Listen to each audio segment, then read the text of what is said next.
खतरा सा आ गया था, संविधान बदलने की बात हो रही थी कि हमको 400 सीटें दे दो, हम संविधान बदल देंगे। तो उस बात के लिए हमने समझौता किया और हम उस बात को लोगों तक समझाने में कामयाब भी हुए और परिणाम आप देख रहे हैं। आज हम बहुत, आज से पहले कोई जानता था राज्यपाल क्या होता है? राज्यपाल एक सम्मानित नाम था, एक सम्मानित शब्द था। जहाँ पर ज़रूरत पड़ती थी, जहाँ पर बात होती थी, वहाँ पर राज्यपाल जी को सम्मान पूर्वक बुलाया। आज सुबह उठते ही राज्यपाल जी को गाली देना पूरा नहीं उतरते। आपने जिम तो लगा दिया, अरे भाई पानी पीने को पानी नहीं है, बिजली के बिल देखें आपने कितने कितने आ रहे हैं। ये बहुत बड़ा मुद्दा बनने वाला है दिल्ली का। इस प्रकार से सिर्फ झूठ बोलते हैं, पानी फ्री करें। नमस्कार, मैं आर.के. जायसवाल और आप देख रहे हैं जनमत की पुकार। देवेंद्र यादव ने आदर्श नगर जिले में बैठक ली कार्यकर्ताओं की। कैसा बैठक रहा बगरिया से? हमारे साथ बात करने के लिए संजय बगरिया जी, जो दिल्ली प्रदेश कांग्रेस कमेटी के प्रवक्ता हैं। कैसा रहा बैठक? सबसे पहले नमस्कार जायसवाल जी, आपके और आपके दर्शकों को नमस्कार। और निश्चित रूप से आप भी कल बैठक में थे। बहुत ही अच्छी आदर्श नगर जिला की एग्जीक्यूटिव कमेटी की बैठक थी। लगभग 150 पौने 200 जो हमारे एग्जीक्यूटिव मेंबर हैं आदर्श नगर जिला उसके, उन्होंने उसमें भाग लिया। और सबसे बड़ी बात जो थी, जो एक बदलाव की बात थी, तमाम जो हमारे सीनियर नेता हैं कांग्रेस के, जो कि पूर्व एमएलए रह चुके हैं या पूर्व मंत्री रह चुके हैं, वो सभी लोग मंच पे थे। और जो ब्लॉक प्रेसिडेंट और जो हमारे एग्जीक्यूटिव कमेटी के लोग थे, उन्होंने अपनी बात रखी और लगभग 2.5 घंटे तक उन सभी नेताओं ने उन बातों को सुना। और उसके बाद अंत में उन सभी बातों को ध्यान में रखते हुए देवेंद्र यादव जी ने संबोधित किया सभी को, उनके विचारों के बारे में विस्तार से बात की, जो कि एक नई शुरुआत है, अच्छी शुरुआत है। उन्होंने लोगों को, जो हमारे कार्यकर्ता हैं या जो हमारे एग्जीक्यूटिव कमेटी के लोग हैं, उनको विश्वास दिलाया। साथ ही साथ चेतावनी भी दी कि काम करना पड़ेगा, काम कीजिए और काम का रिवार्ड अगर नहीं मिले तो उसकी जिम्मेवारी उन्होंने कहा मैं लेता हूँ, आपको काम का रिवार्ड मिलेगा। और उन्होंने ये भी सराहना की कि जो अभी लोकसभा का हमने चुनाव लड़ा, बहुत मजबूती से चुनाव लड़ा। ठीक है, परिणाम हमारे जैसा हम चाहते थे उसके अनुरूप नहीं आए, लेकिन उन्होंने बहुत ज़बरदस्त तरीके से प्रोग्राम रखा, लोगों की बात सुनी और आगामी जो विधानसभा के चुनाव आ रहे हैं उसके लिए बहुत ही एक सकारात्मक सोच के साथ और एक नए तरीके के साथ, एक नई सोच के साथ कांग्रेस कार्यकर्ताओं को वो बताया और ये भी कहा कि भविष्य में इस प्रकार की मीटिंग लगातार और निरंतर होती रहेंगी। लोकसभा चुनाव की अगर हम बात करें तो आप कांग्रेस और आम आदमी पार्टी के साथ मिलकर चुनाव लड़े, लेकिन कोई ऐसा रिजल्ट नहीं आया। नहीं, ये बात सही है कि लोकतंत्र में या राजनीति में हार जीत, हर आदमी जीतने के लिए ही चुनाव लड़ता है, हर राजनीतिक दल, हर उम्मीदवार। वो बात सही है कि वो वैसे चुनाव परिणाम नहीं आए हम जैसे सोचते हैं। लेकिन अगर आप देखें तो जहां पिछले चुनावों में 2019 में 5-5 लाख सीट का मार्जिन था, मतों का अंतर था, वहाँ वो मार्जिन सीमित हो गया। कहीं 3 या 4 सीटों पे तो लाख से कम के मार्जिन में हार जीत हुई है। तो ये एक छोटी बात नहीं है। लोगों ने जो हमारा इंडिया अलायंस बना उसको लोगों ने स्वीकार किया है। ठीक है, कहीं ना कहीं दिल्ली में जैसे उसके परिणाम वैसे नहीं आए, लेकिन अगर आप पैन इंडिया में देखें तो बहुत ही लोगों ने उसको स्वीकार किया, बहुत अच्छा रिज़ल्ट दिया। और यहाँ थोड़ा सा कमियाँ रह गई जिसकी हमें तकलीफ़ भी है और उस पर विचार भी किया जा रहा है, मंथन किया जा रहा है और उसके बारे में विचार करेंगे कि किस प्रकार से आगे भविष्य में नीति बनाई जाए। राहुल गांधी पोजीशन लीडर बन गए, कितने खुश हैं आप लोग? देखिए, एज ए कांग्रेसी इससे बड़ी खुशी हमारे लिए कोई नहीं हो सकती और ये केवल हमारे लिए ही नहीं, पूरे देश के लिए है। राहुल गांधी जी ने जो 2 यात्राएं की, न्याय यात्रा और भारत जोड़ो यात्रा जो की, उससे जो माहौल पैदा हुआ, जो लोगों के साथ उनका संपर्क बना, लोगों ने उनको समझा, लोगों ने उनको जाना, उन्होंने लोगों की तकलीफ़ को समझा, नज़दीकी से समझा। अब ये मौका आया है कि वो उन तकलीफ़ों को संसद में उठा सकेंगे, संसद में उस बात को रख सकेंगे, लोगों के हित की बात कर सकेंगे।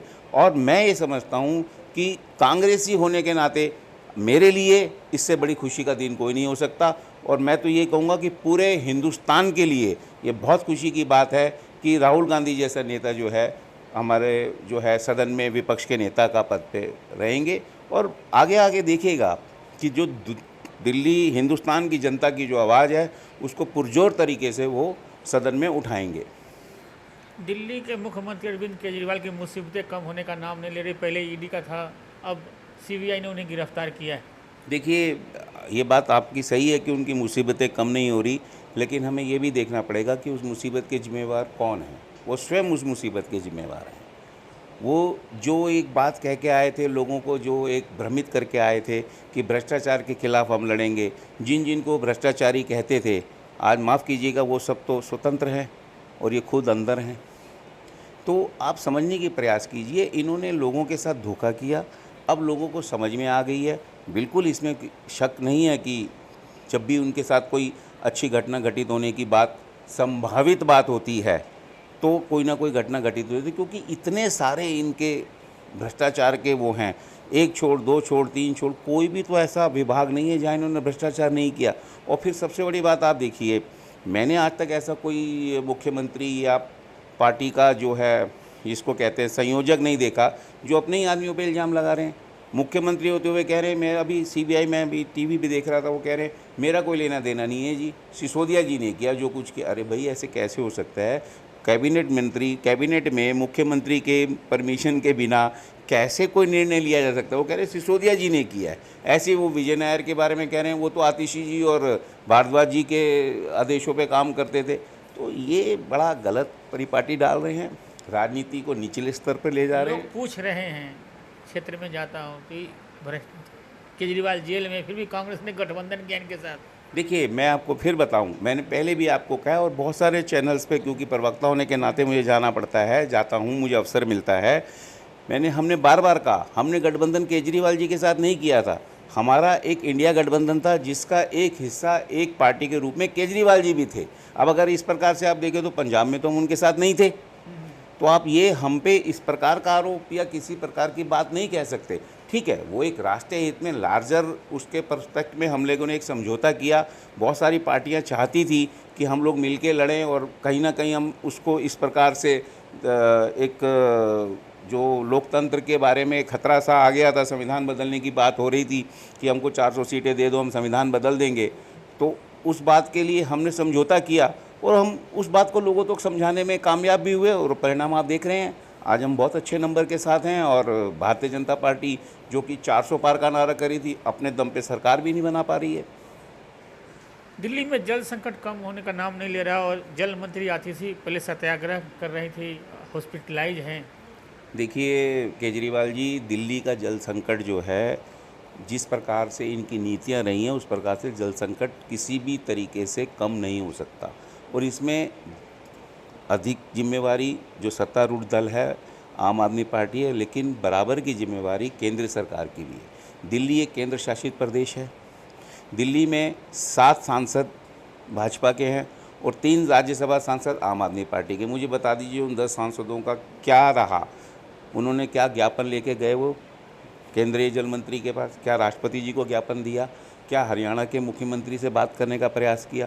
केवल और केवल एक दूसरे पे आरोप प्रत्यारोप लगा के दिल्ली की जनता के साथ दोनों पार्टियां, मैं फिर बार बार कहूँगा, आपके माध्यम से कहना चाहूँगा, दिल्ली की जनता को समझना होगा और उन्हें याद करना होगा शीला दीक्षित के समय गर्मी तो जब भी पड़ती थी, पानी जब भी हरियाणा से आता था, दिल्ली का अपना नहीं था, तब भी कोई समस्या नहीं आती थी।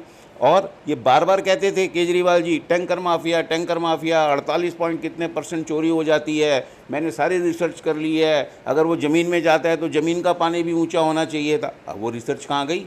वो टैंकर माफिया कहाँ गए? मुझे बता दीजिए, पिछले 10 साल में एक भी डेटा ये दिखा दें कि इन्होंने एक भी टैंकर माफिया के खिलाफ कोई कदम उठाया हो। जब तो इतनी बड़ी बड़ी फाइलें लेके चलते थे टैंकर माफिया। तो ये सब ढकोसलेबाजी है, ये विफल हैं, ये भ्रष्टाचारी हैं और ये इस लायक नहीं है कि सरकार चला सके। इनका कोई भी मंत्री इतना काबिल नहीं है कि वो सरकार चला सके।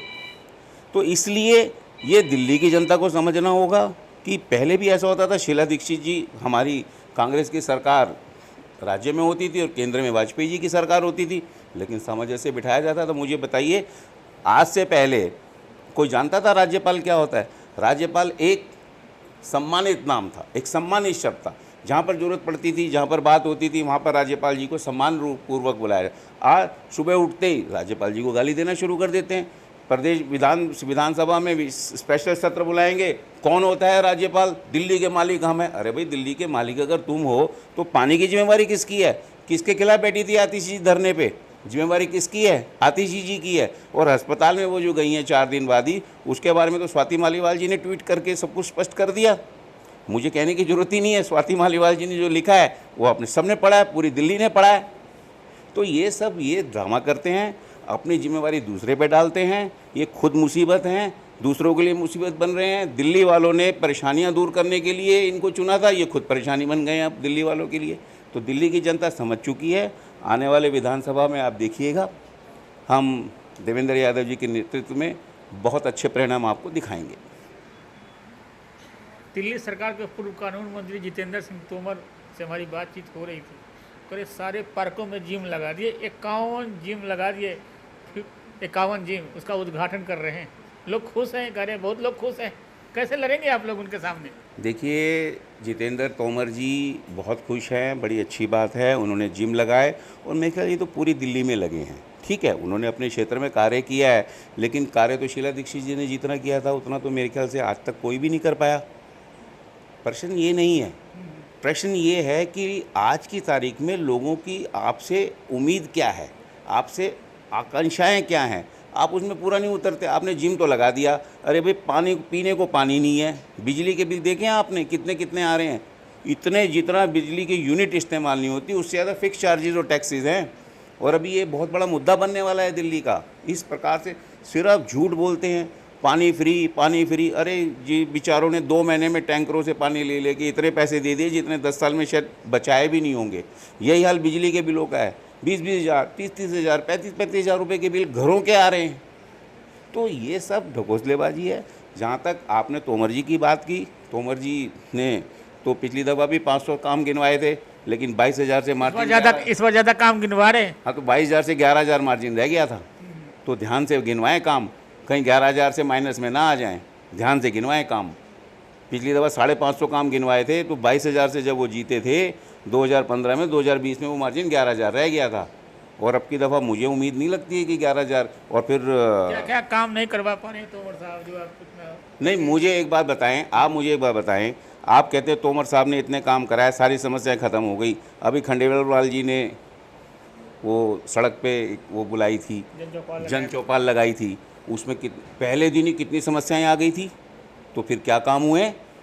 मुझे ये तो बताओ। समस्याएं अगर हैं, गंदगी की समस्या वहाँ थी, शिविर की समस्या वहाँ थी, गाय की समस्या वहाँ थी, सड़कों की समस्या वहाँ थी, लेंटर माफिया की समस्या वहाँ थी। मुझे बताइए, पार्कों की समस्या वहाँ थी कि स्मैकिए बैठते हैं, लाइटें नहीं है, सारी तरह की समस्याएं थी। फिर क्या काम करवाया है भाई? मुझे बताएं, या तो वो भी जन चौपाल लगा के बताएं मैंने ये काम कराएं। सबसे ज़्यादा विकास कार्य करने का दावा करते हैं, सबसे ज़्यादा नारियल फोड़े गए। देखिए, दावा तो केजरीवाल जी भी बहुत करते थे। दावा तो जितने केजरीवाल जी ने किए, मेरे ख्याल से किसी भी आज़ाद भारत में, किसी भी लोकतंत्र में, किसी भी राजनीतिक पार्टी ने आज़ाद भारत में इतने दावे नहीं किए जितने उन्होंने किए। दावे करना अलग बात है, दावों को पूरा करना अलग बात है। झूठे सपने दिखाने, आज मैं आपको सपना दिखा दूँ जी, मैं आपको कल मर्सिडीज़ दूंगा जी, आप मेरे बारे में ऐसे लिख दो, तो ये तो झूठ हुआ ना जी। ऐसा नहीं होता है। आप लोग समझते हैं लोगों को एक दफ़ा बेवकूफ़ बनाया जा सकता है, कुछ लोगों को बार बार बेवकूफ़ बनाया जा सकता है, लेकिन सब लोगों को हर बार बेवकूफ़ नहीं बनाया जा सकता। और ये तो पोल खुल रही हैं। आप देखिए ना, जो आदमी अपने घर में अपनी महिला सांसद को नहीं बचा पाया, उसके साथ उन्होंने, और फिर हम नहीं कह रहे, ये कोर्ट की बात तो छोड़ दीजिए, उनके सबसे बड़े प्रवक्ता, लोकसभा राज्यसभा में सबसे बड़े उनके नेता, वो कह रहे हैं कि हाँ उसके साथ दुर्व्यवहार हुआ, और उन्होंने नाम लिया कि जिसने उसके साथ दुर्व्यवहार किया। उसके बावजूद आप उसके सपोर्ट में निकलते हैं चीफ मिनिस्टर साहब, और अपनी उस जिसको महिला सिंघम कहते थे, जिसको इतना बड़ा नाम देते थे और वाकई में उन्होंने काम किया था, उसके खिलाफ उसको कहते हैं कि बीजेपी की एजेंट है। तो किस प्रकार की राजनीति आप करना चाहते हैं? किस स्तर पे ले जाएंगे राजनीति को? थोड़ा सा तो लिहाज कीजिए। तोमर साहब कहते हैं बिजली फ्री, पानी फ्री, मोहल्ला क्लिनिक फ्री, महिलाओं के बस फ्री, सारा कुछ फ्री है। फिर मैं यही तो कह रहा हूँ, मेरी सरकार, मोहल्ला क्लिनिक का घोटाला भी सामने आ रहा है। एक ही नंबर पे कितने कितने टेस्ट हुए हैं वो भी सामने आने वाला है। जहाँ तक पानी फ्री की बात है, 600 करोड़ रुपए जिस वक्त इन्होंने सत्ता संभाली थी, जल विभाग जो है नफ़े में था, आज 37,000 करोड़ या कितने हज़ार करोड़ के घाटे में है। तो जल फ्री का देख लो, पानी फ्री का मैंने अभी आपसे कहा, बिजली फ्री का, जहाँ तक प्रश्न है इतने बिल आ रहे हैं, इतने बिल आ रहे हैं, बहुत बड़ा मुद्दा बनने वाला है ये। और अब तो दिल्ली में भी बहुत जगह लाइटें जाने लग गई हैं, कट डाउन होने लग गया है, कई अच्छे इलाकों में कट डाउन होने लग गया है, सब आती ही नहीं है बिजली, 2-2 घंटे 3-3 घंटे बिजली नहीं आती है। पूछा जाता है तो कहते हैं हमारे पास पीछे से बिजली नहीं, हम कहाँ से बिजली देंगे। तो फ्री की तो बात छोड़ दीजिए। और अभी तो आप देखिए, अभी तो बहुत सारे घोटाले आने हैं। सांसद बनने के बाद खंडेलवाल जी से हमारी बातचीत हो रही थी कि 10 के 10 विधानसभा भाजपा जीत जाएगी। देखिए, ये हर राजनीतिक दल दावा करता है कि और जीतने का प्रयास भी करता है, लेकिन मैं ये समझता हूँ, मेरा अपना व्यक्तिगत ऐसा विचार है कि कौन आएगा कौन नहीं आएगा, इसका निर्णय, अंतिम निर्णय मतदाता के ऊपर है। अब आप बताइए, 400 पार का भी वादा इन लोगों ने किया, दावा किया था, लेकिन रिज़ल्ट आपके सामने है। वाराणसी में आप देखिए, हमारे जो आदरणीय माननीय सबसे बड़े यशस्वी प्रधानमंत्री हैं, एक दफ़ा पीछे चलने शुरू हो गए थे। तो मतदाता हैं ये, इनका क्या मूड होगा, उनको क्या अपेक्षाएं हैं आपसे, तो इतने बड़े दावे नहीं। खंडेलवाल साहब अलग राजनीति करने की कोशिश किया है, जिस तरीके जन चौपाल लगाया, अपने कार्यकर्ताओं को भी डांट लगाया, वहाँ पर जिला अध्यक्ष समेत सभी कार्यकर्ताओं को डांट लगाया कि काम पहले की तरह नहीं होगा, अब नए तरीके से होगा। आपने भी देखा। देखिए, ये एक अच्छी शुरुआत है। एक जनप्रतिनिधि को मैं बिल्कुल, चाहे हमारे राजनीतिक मतभेद हैं, लेकिन एक जनप्रतिनिधि को इसी प्रकार से कार्य करना चाहिए और कार्यकर्ताओं को, जनप्रतिनिधि को अपने जो मतदाता हैं, जिनसे उन्होंने वादा किया है और जिनके प्रति उनका उत्तरदायित्व है, उनसे मिलने देना चाहिए। जहाँ तक मैंने सुना है या आपके उसमें देखा, वो लोग खुद ही उनको घेर के खड़े हो गए थे और जिनके लिए वो आए थे शायद उनसे वो मुलाकात नहीं कर पा रहे थे। तो ये एक अच्छा प्रयास है और ये निरंतर चलते रहना चाहिए, खाली दिखावे के लिए ना हो तो अच्छा है। क्योंकि कई दफ़ा ऐसा होता है कि शुरू में जोश होता है और दिखाना होता है, पर अगर खंडेलवाल जी ये कर रहे हैं तो उसके लिए वो बधाई के पात्र हैं और मैं शुभकामनाएं देता हूं। अगर ऐसा होगा तो औरों के लिए भी ये एक जो है बहुत बड़ा आगे के लिए रास्ता दिखेगा कि हाँ, एक जनप्रतिनिधि को इस प्रकार से कार्य करना चाहिए। अच्छा बगरिया साहब, सामने लोग विधानसभा चुनाव है, तो क्या मुद्दे बनाने वाले हैं, क्या मुद्दे लेकर लोगों के बीच में जा रहे हैं? देखिए जायसवाल जी, मुद्दे बनाने की बात नहीं है, मुद्दे बनाए नहीं जाते, मुद्दे हैं, उन मुद्दों को हम उठाएंगे। भ्रष्टाचार के मुद्दे को उठाएंगे, झूठ को बेनकाब करेंगे। दोनों पार्टियों का एक दूसरे के ऊपर आरोप प्रत्यारोप लगा के दिल्ली वालों के साथ जो 10 साल से दिल्ली वाले परेशानी झेल रहे हैं, वो मुद्दे हम उनके सामने लेके जाएंगे। महंगाई, बेरोजगारी, भ्रष्टाचार, ये मुफ्त का नारा जो कि हकीकत से बहुत परे है। और जिस प्रकार से ये कहा जाता था अगर केजरीवाल ईमानदार नहीं है तो सारे दुनिया में बेईमान है। आप मुझे बताइए कि आप कोर्ट से आपको जमानत नहीं मिल रही है, सीबीआई आपके ऊपर एक्शन ले रहा है, मतलब सारे भ्रष्ट हो गए, सब कुछ गलत हो गया। तो हम बहुत सारे मुद्दे हैं और जनता से जुड़े मुद्दे हैं। अगर आपने देखा हो तो लोकसभा चुनाव में भी हमारे जो नेता हैं राहुल गांधी जी ने हर मुद्दा, महंगाई का मुद्दा, बेरोजगारी का मुद्दा, हमने जो जनता से जुड़े हुए मुद्दे उनको उठाया। हमने भावनात्मक मुद्दे नहीं उठाए, हमने लोगों को मूर्ख बनाने का या उनको भ्रमित करने का प्रयास नहीं किया। जो जेन्युइन मुद्दे हैं, जो हकीकत में लोगों से जुड़े हुए मुद्दे, उनको उठाया और उनको उठाएंगे। अब जल का मुद्दा है, यमुना का मुद्दा है, आप बताइए तो सही यमुना का क्या हाल है।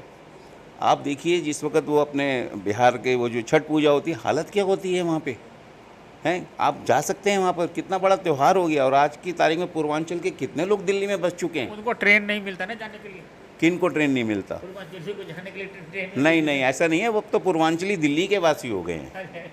अब तो बहुत सारे तादाद में दिल्ली वासी हो गए हैं वो लोग, और दिल्ली में मनाते हैं। प्लेन का भी किराया 4 गुना हो जाता है, जो 5,000 किराया होता है 20,000 हो जाता है, और ट्रेन में टिकट मिलता नहीं। यही मेरा कहना है, जो हिंदुत्व का नारा देते हैं, जो कहते हैं कि हम ही इनके मालिक हैं, भगवान जो श्री राम को लाए हैं हम उन्हीं को लाएंगे। माफ़ कीजिएगा, मैं भगवान से डरते हुए कह रहा हूँ, उस वक़्त अगर आप हिंदुओं के इतने ही पक्षधर हैं तो जो हिंदुओं के मुख्य पर्व हैं उन पे तो डिस्काउंट पे होना चाहिए, स्पेशल ट्रेनें चलनी चाहिए। उस वक़्त आप जानबूझ के भाड़ा बढ़वा देते हैं, उस वक़्त आप पैसा कमाने का प्रयास करते हैं।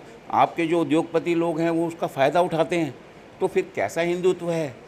कैसे आप हिंदुत्व के रक्षक हैं? कैसे आप हिंदू जो हम कांग्रेस ने कभी भी इस प्रकार की राजनीति नहीं करी है, क्योंकि आजकल हिंदू करके बहुत ज़्यादा राजनीति हो रही है, भावनाओं के साथ खेला जा रहा है। तो ये तो उन हिंदू लोगों को सोचना है कि उनके साथ क्या क्या हो रहा है ये। बगरिया साहब, आजकल हिंदू की बात हो रही है, मैं हर प्रोग्राम में जाता था, भाजपा को भी कवर करता हूँ, तो पहले जय श्री राम के नारे से प्रोग्राम शुरुआत होता था, कार्यक्रम, और कार्यक्रम का समापन भी जय श्री राम के साथ होता था। वो अब देखने को नहीं मिल रहा है। देखिए, ये अब हमारे को सोचना पड़ेगा कि वो नारा हम बार बार कहते रहे थे कि ये नारा सिर्फ एक राजनीतिक नारा है। हमारे जितने भी वो नेता हैं, बड़े बड़े नेता हैं, मैं नाम नहीं लेना चाहता, वो सब अपने मतलब के लिए श्री राम के नाम का उपयोग करना चाह रहे थे। परंतु अगर भगवान हैं और हम मानते हैं तो उन्होंने भी दिखा दिया। आप अयोध्या का उदाहरण देख लीजिए, आप रामेश्वरम का उदाहरण देख लीजिए। आप भगवान को हकीकत में आप वैसे तो आप कहते हैं भगवान हैं और राम को अनुसरण करो, राम के एक भी काम का आप अनुसरण नहीं करते हैं, और अब क्यों नहीं जय श्री राम का नारा लगाते हैं आप? मतलब आप कमाल करते हैं। आप सिर्फ राजनीतिक फ़ायदे के लिए जय श्री राम का इस्तेमाल कर रहे थे। ये लोगों को सोचना होगा। कांग्रेस बार बार आगाह करती रही है कि धर्म है, आस्था अपनी जगह है, ये निजी है।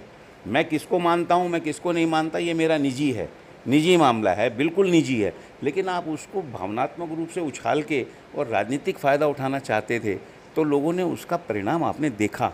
लोगों ने उसको नहीं माना, लोगों ने उसको गलत माना और उसके खिलाफ वोट किया है। ये जो चुनाव के नतीजे हैं वो दर्शा रहे हैं इस बात को। तो हमारे साथ बात कर रहे थे कांग्रेस दिल्ली प्रदेश के प्रवक्ता संजय बगरिया साहब।